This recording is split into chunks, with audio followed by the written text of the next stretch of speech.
তৃণমূলের কেউ বিজেপিতে যোগ দেয়নি। তৃণমূলের হাতে অনেকে বাড়ি, ঘর, সংসার, হাত পা অনেক কিচ্ছু হারিয়েছে।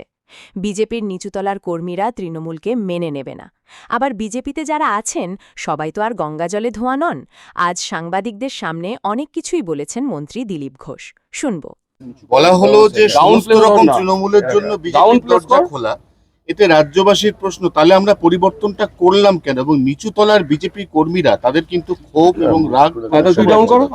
কেউ যদি বিজেপিকে টিএমসি কে জয়েন করায় তার বিরুদ্ধে পার্টি ব্যবস্থা নিচ্ছে। কাউকে জয়েন করানো হয়নি এখনো পর্যন্ত। আর যারা যোগাযোগ রেখেছে বা অনৈতিক কাজ করেছে 250 জনকে পার্টি শোকজ করেছে, তার মধ্যে 30 জনকে সাসপেন্ড করে দিয়েছে পার্টি। এই জন্য এখনো কারো জন্য দরজা খোলা হয়নি, যেটা বলা হয়েছিল ওটাই আছে। আর এটা পার্টির কর্মীরাও মানবে না, কারণ তারা যাদের বিরুদ্ধে লড়াই করেছে, যাদের জন্য বাড়িঘর গেছে, হাত পা গেছে, মাথা ফেটেছে, শহীদ হয়েছে 250 জন, সহজে তাদের আমরা মেনে নেব।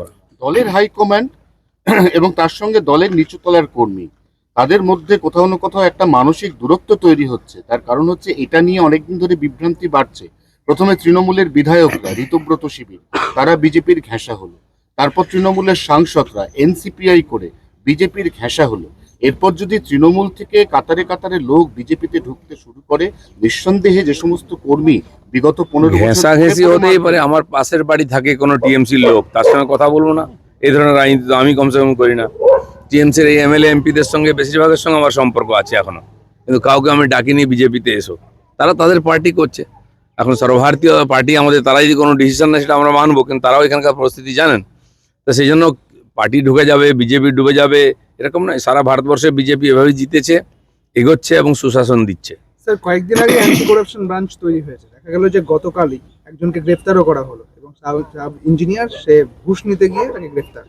সব জায়গায় যে সিস্টেম চলে এসছে, আমি কমপক্ষে বলতে পারি পঞ্চায়েত ডিপার্টমেন্টে 3 বছরের বেশি যারা কোনো জায়গায় ছিলাম সবাইকে আমি ট্রান্সফার করেছি। জেলা স্তরে 1150 মতো লোককে, এবং ইঞ্জিনিয়ার, চিফ ইঞ্জিনিয়ার পর্যন্ত আমাদের ডিপার্টমেন্টে তারও ট্রান্সফার হয়েছে। প্রথম এটা করতে পারি সরকারের, কারণ বহু বছর ধরে এই ধরনের ছিল আর এই গন্ডগোল চলছিল। এটা ঠিক হবে। আপনারা জানেন পঞ্চায়েত বিল নিয়ে এসে আমরা, যে পঞ্চায়েত প্রধানরা সবচেয়ে বেশি দুর্নীতি করে তাদের কাছ থেকে আর্থিক ক্ষমতা আমরা কেড়ে নিয়েছি।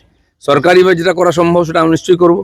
আর সাধারণ মানুষকে বারবার বলেছি, যারা পীড়িত, যারা অত্যাচারিত, যাদেরকে লুট করা হচ্ছে, সিন্ডিকেটের বলি হয়েছেন, সবাই আইনে আশ্রয় নিন, কমপ্লেন করুন, থানায় যান। কেউ বাড়িতে এসে ন্যায় দিয়ে যাবে না। কেউ থানায় গেলে কাজ হয় না। দেখুন, এই যে এত নেতা অ্যারেস্ট হয়েছে টিএমসির ভেতরে যাচ্ছে, কেউ না কেউ তো কমপ্লেন করেছে। এই যদি কমপ্লেন না করে স্বপ্ন দেখে যে সোনার বাংলা হয়ে গেছে, তাহলে ভুল করছে। নবান্নতে একটা কন্ট্রোল রুম খোলা হয়েছিল এই করাপশন নিয়ে। এই কন্ট্রোল রুমে এখনো পর্যন্ত 80% ফোন এসছে যে দাদা আমরা অন্নপূর্ণার ভান্ডার পাই।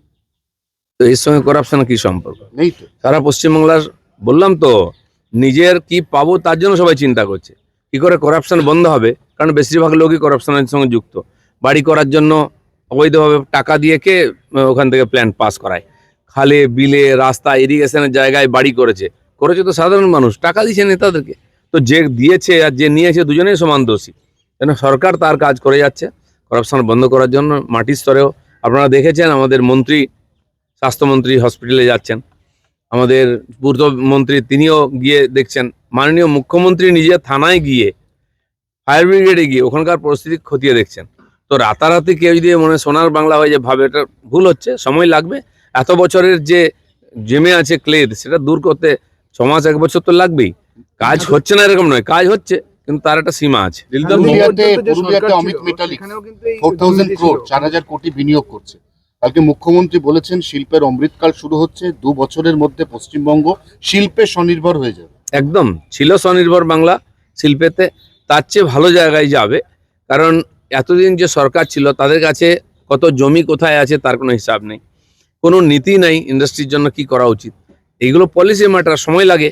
আর সরকার জমি খুঁজে বার করছে, তার জন্য টিম তৈরি করেছে মিনিস্টারদের, যারা এটা ভাবনা চিন্তা করবেন। লোকেরা জায়গা খুঁজছে, কাজ করতে চায়, যার তার কাছে। আমার কাছে রোজ 10টা 20টা লোক আসছে, নতুন ব্যবসা করবে, নতুন প্রজেক্ট করবে, ফুড প্রসেসিং থেকে আরম্ভ করে অন্যান্য ইন্ডাস্ট্রির জন্য। তারা প্রপার গাইডেন্স পাচ্ছে না। এটা করতে করতে 1-2 মাস লাগবে পুজো পর্যন্ত, পুরো পলিসি ঠিক করে অফিসে এটা নামাতে। তখন তারা গাইডেন্সও পাবেন। যাদের কাছে জমি অলরেডি আছে তারা কাজ শুরু করে দিচ্ছেন। যারা জমির খোঁজে যাচ্ছেন, আমাদের পশ্চিমবাংলায় বহু জমি অপারেশন বর্গায় আর আক্রান্ত আছে।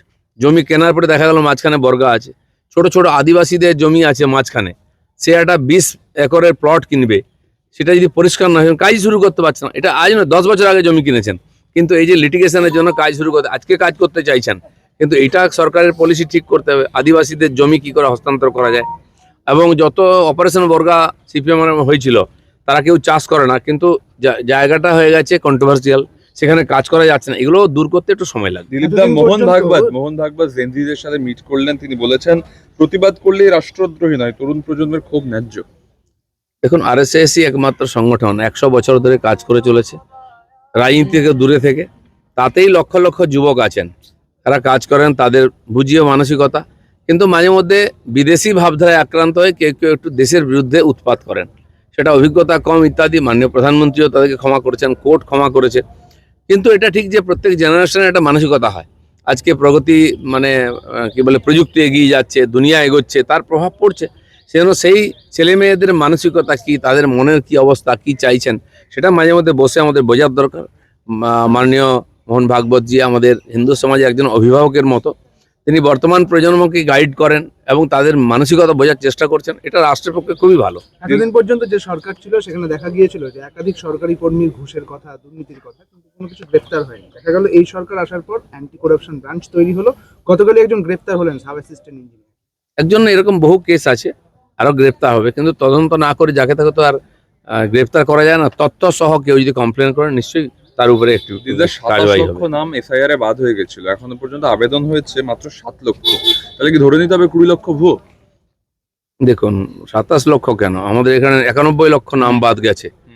আমরা তার মধ্যে আবাস যোজনা আমি কালকে বলেছি, তার মধ্যে প্রায় 70 লক্ষ নাম এরকম আছে যারা এই 70,000 নাম অলরেডি আমরা এই আবাস যোজনার 30 লক্ষ যে বাড়ি দিয়েছিল বাংলার বাড়ি রাজ্য সরকার আগের, তার মধ্যে এরকম প্রায় 70,000 নাম বেরিয়েছে যারা ভুয়ো, এবং তার মধ্যে 12,500 লোকের টাকা পুরো হয়ে গেছে, তাদেরকে আমরা নোটিশ দিয়েছি। 1,000 লোক টাকা ফেরত দিচ্ছে, তারা টাকা ফেরত দেবেন, নাহলে তাদেরকে জেলে যেতে হবে করাপশনের দায়। আরও 57,000 নাম এসেছে যারা আমাদের ভোটার কার্ডকে লিঙ্ক করিয়ে দেখা গেছে এরা নাগরিক নয়, তাদের নাম বাদ যাবে।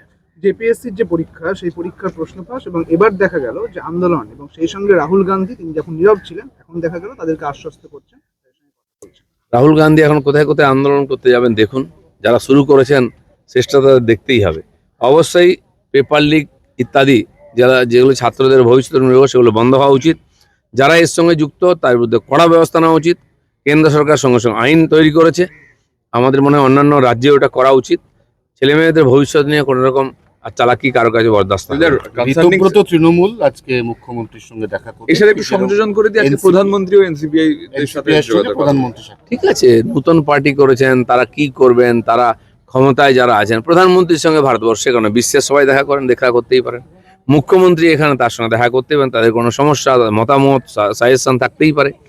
তো একজন যিনি পদাধিকার আছেন এখানকার হর্তাকর্তা, তার সঙ্গে তো যে কেউ দেখা করতে পারে। দিলীপ, দুর্গাপুরে রক্ত লুট হয়েছে এবং সেখানে দেখা যাচ্ছে তৃণমূল নেতাদের নাম আসছে, স্কুলের ছাত্রদের প্রলোভন দেখিয়ে আন্ডারেজ তাদেরকে ব্লাড দিতে বাধ্য করা হয়েছে। প্রশাসন যখন পঙ্গু হয়ে যায় না, অনেক বছর ধরে যখন অব্যবস্থা চলে, প্রশাসন ভেঙে পড়ে, তখন সর্বত্র এই ধরনের রোগ ঘুণ ধরে যায়। আজকে দেখুন, স্বাস্থ্য নিয়ে কোন ক্ষেত্রে হয়নি, তো সার্বিকভাবে পতন হয়েছে আমাদের। এর উত্থানের জন্য সময় লাগবে, সমস্ত নাগরিককে এর জন্য কিছু না কিছু করতে হবে। চন্দ্রনাথ খুনে 11 জনের বিরুদ্ধে চার্জশিট দিয়েছে সিবিআই, 2 জন বিজেপি কর্মীও তার মধ্যে রয়েছে। দেখুন, যাদের নাম পেয়েছে করেছে, তদন্ত চলবে। কেউ দোষী হলে, আজ বিজেপিতে সব লোক একদম গঙ্গা জলে ধোয়া এরকম বলবো না আমি, সমাজ থেকে লোকে আসে রাজনীতিতে, আর সবচেয়ে খারাপ লোকেরাই আগে আসে।